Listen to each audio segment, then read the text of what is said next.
নমস্কাৰ বন্ধু বান্ধৱীসকল, স্বাগতম জনাইছোঁ সকলোকে জ্ঞান ভঁৰাল ইউটিউব চেনেলটোলৈ। এইটো ভিডিঅ'ত আজি আমি আলোচনা কৰিম যিটো জ্যোতি ফাৰ্মাচিউটিকেলছ ৰিক্ৰুইটমেণ্ট ওলাইছে গুৱাহাটীত হয় জব লোকেশ্যন। যদি আপোনালোকে এপ্লাই কৰিব বিচাৰে কৰিব পাৰিব। বহুত সুন্দৰ পোষ্ট হয়, ভালেকেইটা পোষ্ট আছে, 6টা পোষ্ট আছে আৰু এইটো প্ৰাইভেট জব হয়। যদি আপোনালোকে এলিজিবল আৰু ইণ্টাৰেষ্টেড হয় নিশ্চয় এপ্লাই কৰিব পাৰিব। মই ভিডিঅ'টোত সকলো ডিটেইলছ কৈ দিম। বলক ভিডিঅ'টো আৰম্ভ কৰোঁ। অকণমান স্ক্ৰল ডাউন কৰিলে আপোনালোকে তলত দেখিব পাৰিছে জ্যোতি ফাৰ্মাচিউটিকেলছ গুৱাহাটী।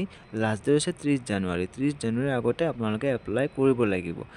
পোষ্টবোৰৰ ক্ৰম হৈছে চেলছ এক্সিকিউটিভ। টোটেল ভেকেঞ্চি হৈছে 2টা আৰু এইটোত পে'টো যিটো আছে চেলেৰিটো সেইটো নেগচিয়েবল হ'ব। আপোনালোকৰ ইণ্টাৰভিউ টাইমত আপোনালোকৰ লগত কথা পাতি ল'ব, ঠিক আছে। নেক্সট আছে এজ লিমিট। এজ লিমিট দিয়া আছে এটা 35 ইয়াৰ্ছ।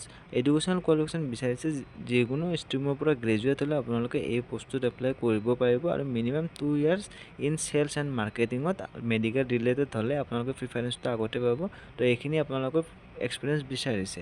নেক্সট পোষ্টটো হৈছে আপোনালোকৰ ৱেৰ হাউচ এক্সিকিউটিভ। টোটেল ভেকেঞ্চি হৈছে 2টা। এইটোও পে'টো দিয়া নাই।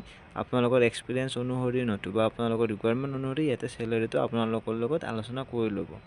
এজ লিমিট দিয়া আছে 30 ইয়াৰ্ছ আৰু এইটোত কোৱালিফিকেশ্যন বিচাৰিছে হায়াৰ ছেকেণ্ডাৰী নতুবা গ্ৰেজুৱেট হ'লে আপোনালোকে এই পোষ্টটোত এপ্লাই কৰিব পাৰিব। লগতে এইটো 2 ইয়াৰ্ছ এনি ৱেৰ হাউচত মেডিকেল ৰিলেটেড হ'লে প্ৰিফাৰেঞ্চ পাব। এনি ৱেৰ হাউচত আপোনালোকৰ যদি 2 ইয়াৰ্ছত এক্সপিৰিয়েঞ্চ আছে তেনেহ'লে আপোনালোকে এই পোষ্টটোৰ কাৰণে এলিজিবল হ'ব। অফিচ এক্সিকিউটিভৰ কাৰণে 2টা ভেকেঞ্চি আছে। এইটোত আপোনালোকৰ কোনো ধৰণৰ তেনেকুৱাকৈ চেলেৰি এইটোতো মেনশ্যন কৰা নাই আৰু যিটো এজ লিমিট আছে এজ লিমিট নট মোৰ দেন 30 ইয়াৰ্ছ, 30 বছৰতকৈ বেছি হ'ব নোৱাৰিব।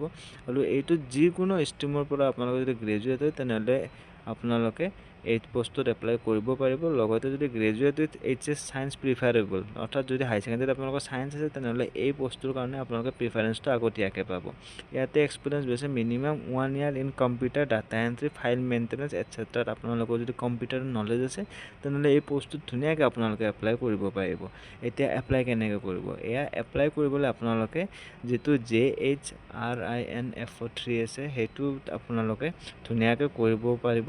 এইটো ইমেইল এড্ৰেছত আপোনালোকৰ নিজৰ বায়'ডাটা অৰ্থাৎ ৰিজিউমকেইখন পঠাব লাগিব।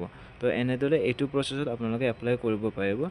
অৰ্থাৎ আপোনালোকে যিটো স্ক্ৰীণত দেখিব পাইছে ইমেইলটো, সেই ইমেইলত নিজৰ বায়'ডাটা অৰ্থাৎ CV কেইখন আপোনালোকে পঠিয়াই দিব। লাষ্ট ডেট হৈছে যিটো আপোনালোকৰ দিয়া আছে, মই কৈ দিছোঁ লাষ্ট ডেটটো, সেইটোৱে লাষ্ট ডেট। আপোনালোকে চাই ল'ব পাৰিব স্ক্ৰীণত। লাষ্ট ডেট হৈছে 30। এইটা আপোনালোকে স্ক্ৰীণত দেখিব পাইছে লাষ্ট ডেট 30 জানুৱাৰী 2026।